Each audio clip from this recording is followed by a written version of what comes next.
Assalamualaikum warahmatullahi wabarakatuh. Ya, senang sekali bisa berjumpa kembali untuk melaksanakan pembelajaran pada kesempatan kali ini. Ya, walaupun kita masih belum bisa melakukan pembelajaran tatap muka secara langsung, tetapi Bapak harap kalian tetap semangat mengikuti pembelajaran jarak jauh ini ya. Eh, Saat ini memang kita masih belum bisa melakukan pembelajaran tatap muka karena situasi dan juga kondisi yang tidak memungkinkan ya. Semuanya tidak ada yang menginginkan pembelajaran seperti ini. Tetapi karena situasi dan kondisi membuat kita belum bisa melakukan pembelajaran tatap muka secara langsung. Nah, Bapak menghimbau kepada kalian untuk tetap menjaga protokol kesehatan agar pandemi ini segera berlalu dan kita bisa melakukan pembelajaran tatap muka secara langsung. Nah, pada pembelajaran kali ini kita masih akan membahas tentang Al-Quran ya, yaitu tentang surat Al-Fil. Tetapi sebelumnya Bapak ingin sedikit mengulas tentang Al-Quran itu sendiri ya. Nah, Al-Quran itu pada zaman sekarang dengan zaman dulu, zaman Nabi Muhammad dulu, isinya itu sama karena Allah Subhanahu wa taala menjamin uh, keasliannya ya. Tidak ada keraguan di dalam kitab Al-Qur'an ini. Yang membedakan itu adalah bentuknya mungkin ya.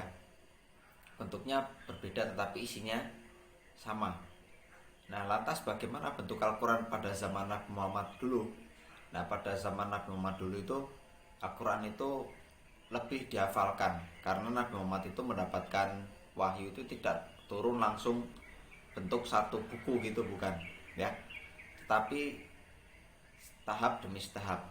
Satu wahyu turun, kemudian wahyu berikutnya turun, wahyu berikutnya turun, jadi bertahap. Maka dari itu setiap Nabi Muhammad mendapatkan wahyu disampaikan kepada para sahabatnya. Kemudian sahabatnya ada yang mencatat di selembar kertas, kalau ada kertas zaman itu, atau di kulit binatang, atau di pelepah kurma. Nah, kemudian dikumpulkan. Itu pada zaman Nabi Muhammad bentuknya seperti itu dan lebih banyak dihafalkan Al-Quran itu. Berbeda pada zaman sahabat, yaitu pada zamannya Utsman itu mulai dibukukan menjadi satu mushaf, satu buku yang kita pakai sampai zaman sekarang, itu Mushaf Utsmani atau kumpulan Al-Quran yang dikumpulkan menjadi satu buku pada zaman setelah Nabi Muhammad meninggal dunia, lebih tepatnya pada zaman Khalifah Utsman bin Affan. Nah, hurufnya pun masih istilahnya kalau zaman itu ya, karena diperuntukannya untuk orang-orang Arab, maka tulisan Arabnya tuh berbeda. Disebutnya Arab gundul, tidak ada harokatnya, tidak ada tanda bacanya.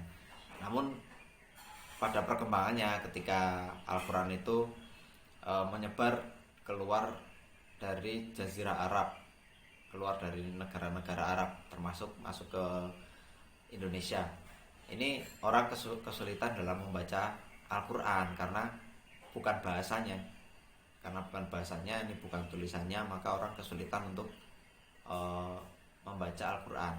Maka dari itu untuk mempermudah ya, untuk mempermudah dalam membaca Al-Quran, ini dibuatlah metode atau alat bantu ya, yang disebut tanda baca Al-Quran atau harokat itu.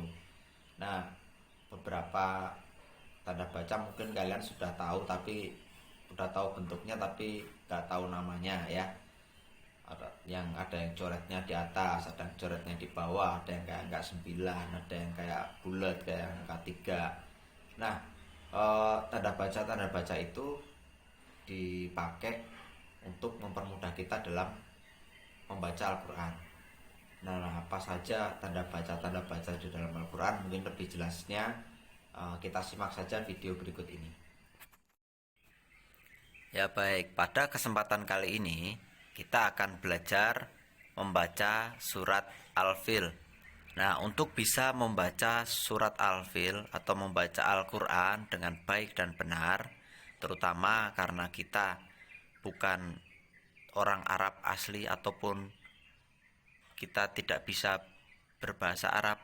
Ini akan sangat membantu sekali jika kita mengetahui tentang tanda baca di dalam Al-Quran, karena tanda baca itu akan membantu kita, memudahkan kita dalam membaca Al-Quran.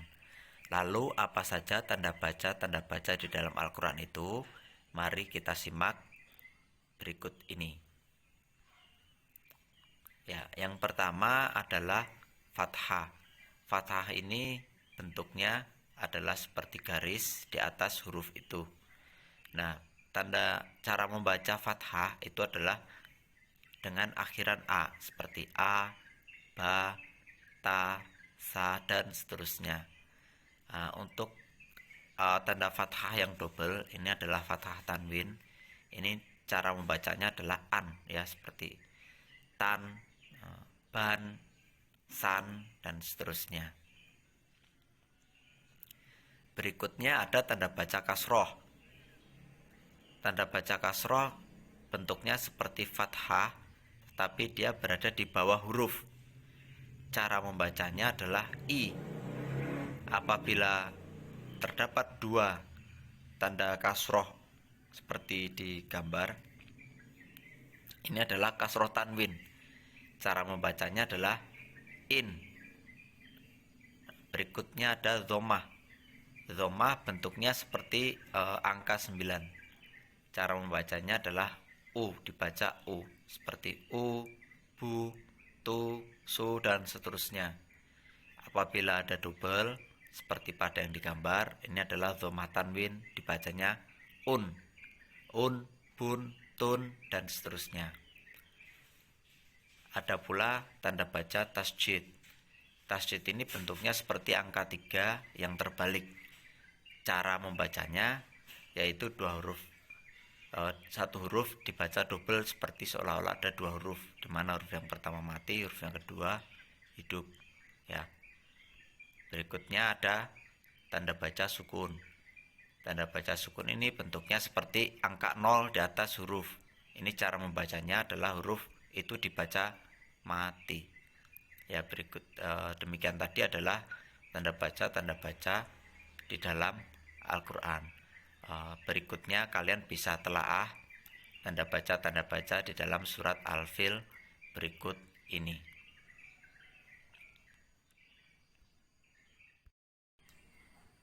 Ya, setelah kalian menyimak videonya, mungkin sudah ada gambaran dan sudah tahu, oh ternyata itu namanya fathah, itu namanya kasroh, itu namanya tasjid, namanya sukun. Nah, terus bagaimana cara membacanya? Nah, sekarang tugasnya kalian bisa menelaah di dalam surat Al-Fil, ya. Dalam surat Al-Fil itu tanda fathahnya itu bisa kalian hitung ada berapa, kasrohnya ada berapa, kalau ada tanwinnya ada berapa. Nah, kemudian tasjidnya ada apa tidak, ya. Sembari kalian berlatih, sembari kalian ulang-ulang membaca, semoga kalian lebih tahu, lebih paham, dan bisa membaca Al-Quran dengan benar. Karena kadang kalau Al-Quran itu bacanya berbeda, ya, itu artinya juga berbeda, ya. Memang Al-Quran seperti itu, dan lebih baik bagi kita itu untuk bisa membaca Al-Quran juga dengan benar, ya, membaca Al-Quran dengan benar. Sekian pembelajaran pada kesempatan kali ini. Kurang dan lebihnya mohon maaf. Billahi taufiq wal hidayah. Wassalamualaikum warahmatullahi wabarakatuh.